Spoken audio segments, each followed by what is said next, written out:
Ayan, so magandang hapon mga kalitar, isang mapagpalang hapon sa inyong lahat. At ngayon nga pala mga kalitar, tayo ay may gagawin. Gumagawa tayo ng saranggola mga altar, dalawang saranggola yung pinapagawa sa atin. At ngayon nakita naman natin si Totoy, nagpunta si Totoy dito. Kasi gagawa rin siya mga kalitar ng saranggola. Hindi ko alam kung ano saranggola yung gagawin ni Totoy. So meron talaga ako dito mga altar, ito walis tingting. Pinili ko talaga ito mga kalitar para sa mga ginagawa nating saranggolang titingting.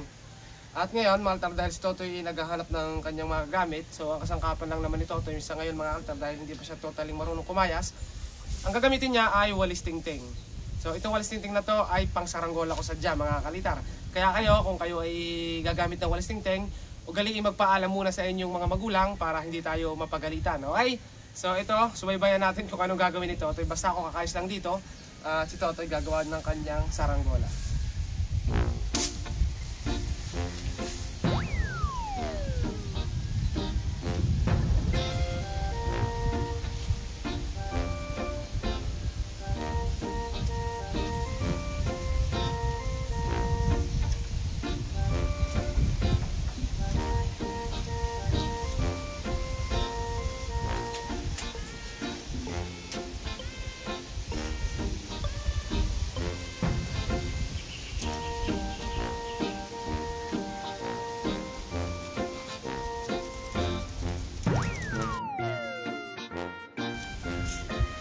Bali, ano nga pala mga kaltar, si Totoy sadya ay sanay na sanay sa mga titingting.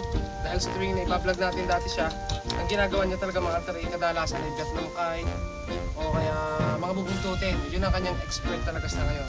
Kasi hindi pa siya marunong. Marunong naman siya mga kaltar kumayas, pero hindi pa siya ganun katalented magkaya. So kaya tingting muna yung kanya.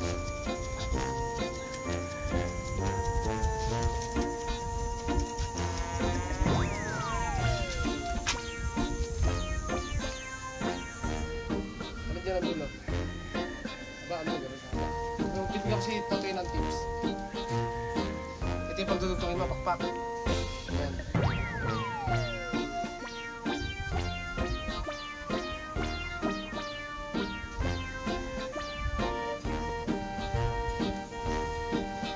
Ito yung sukat mo isa.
Sabi po. Hindi mo nang bangkat ulit. Ting-ting, yan, patindig yan, patindig. Parang walang matigas na rin. Ay, lagyan mo rin ng stick. Katulong mo lang. Oh. Dapat na yan, yan.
Ayan, so ngayon guys, natapos na ni Toto yung kanyang saranggola at ngayon magte-test fly naman tayo ng ginawa niya. Ayan, so kasama natin si Totoy. Yan yung biat ng kite niya. At titignan naman natin kung lilipad. Ayan mga kaltara yung ginawa ni Totoy. So may hagting sa gitna. Tingnan natin. So ito hindi pa namin natetest fly. Nilagyan ko na ng mga kalitar na lado. In-adjust ko na. Kasi kita ko meron mga kalitar pag pinapataas. Kaya nilagyan ko na kaagad.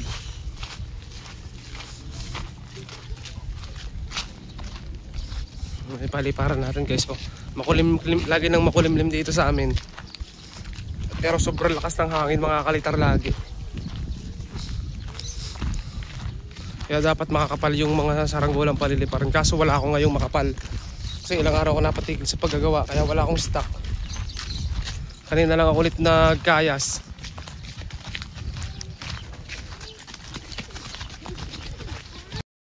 Malakas yung hangin, titingting lang yung saranggola. Tingnan natin kung kakayanin.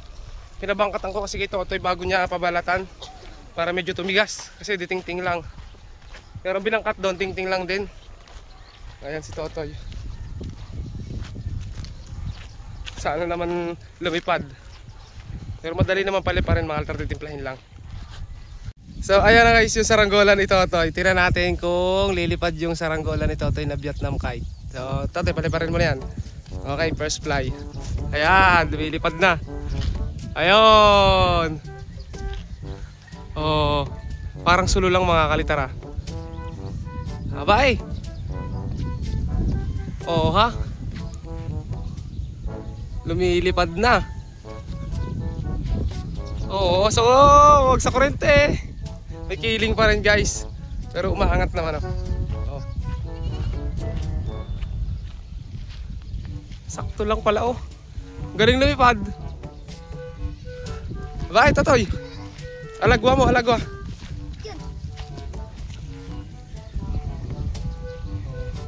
Alagwa pa, alagwa. Naku. Ayun, lumipad ulit. Sumabit po sa kurente. Oh, galing. Pero malaki yung lado niyan. In-adjust ko na agad mga kalitar nung pinapataas ko pa lang. Galing ah.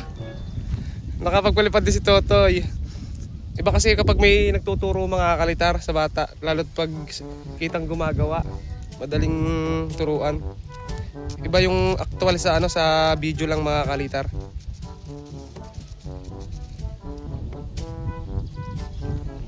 Oh, ayan ah. Kaya yung hangin Totoy ah. Ay, kisay eh. Kisay? Ano kisay ba? Ano? Nanginginig.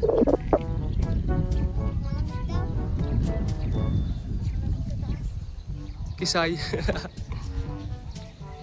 Ang galing. Oh. Kahit medyo kiling mga kalitar, lumilipad. Pag tinatama siya ng malakas na hangin, dumidiretso.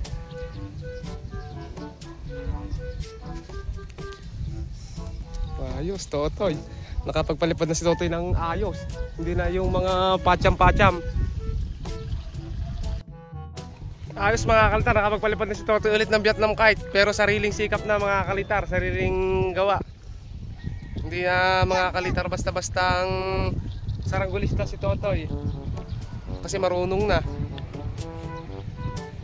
Ang inambag ko lang dyan mga kalitar sa kanya itinatama ko lang mga kalitar yung mga pakpak, kung luang. Mas gusto mga kalitar nung saranggola ni Totoy yung malakas na hangin. Ayan o, pag medyo mahina tagilid, pero pag lumakas yung hangin, dumidiretso. Oh, oh. Oh. Pag malakas yung hangin, diretsyon-diretsyo.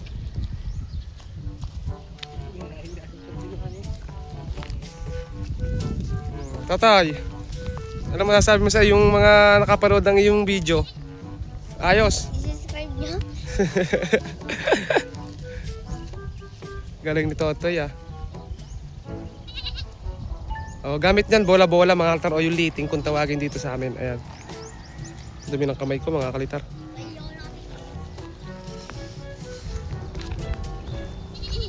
Di matay.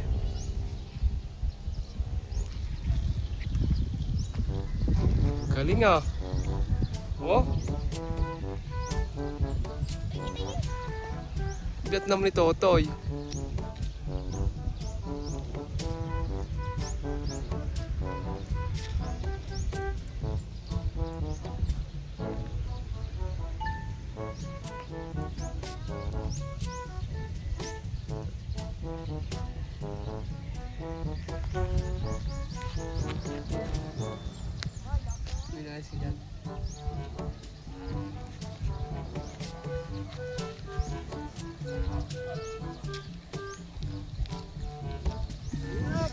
Ayan mga altar, so binababa na ni Totoy yung kanyang Vietnam kite. Papakita ko sa inyo mga altar yung lado. Kasi nilagyan ko talaga siya ng kiling.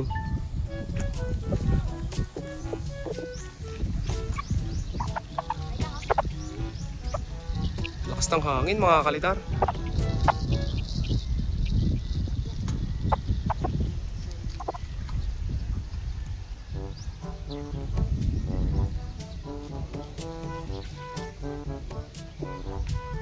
Ayan lang altar, bababa na yung saranggola ni Totoy oh.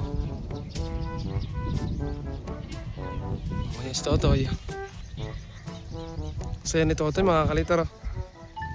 Nakapagpalipad na ng ayos. Kasi kada gawa niya mga kalitar, lagi ang titigas. Laging tusok na tusok. So, tinuruan ko siya kung paano pumili ng ting-ting.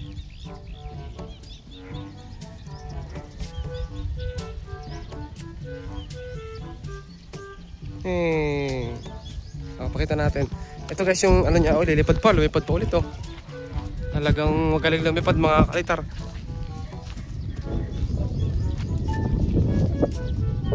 Oh, ang ganda lumipad ah. Oh.